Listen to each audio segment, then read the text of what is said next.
قالين ولاد باريس، قالين اشتي خوس ايرو مش وافرينيه بالخدالي افرينيه سلام تكن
منطقة عفرين ولقد مضى عليها 4 سنوات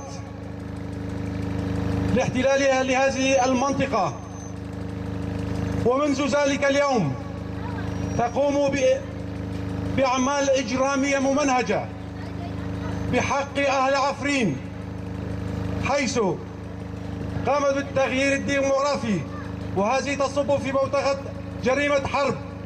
بالإضافة إلى ذلك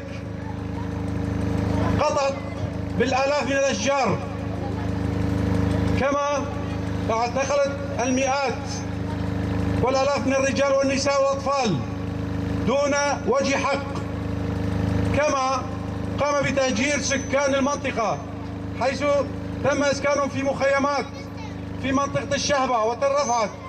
وهذه الأعمال كلها أعمال إجرامية ممنهجة تقوم الدولة التركية بها لتضيف إلى أعمالها الإجرامية عبر التاريخ، لأن تاريخ الدولة التركية تاريخ أسود مليء بالإجرام. المقاومة في عفرين 58 يوما استمرت المقاومة أمام آلة الناتو العسكرية التركية، ريثما يأتي الفرصة لتحرير جميع مناطق المحتلة من قبل الدولة التركية.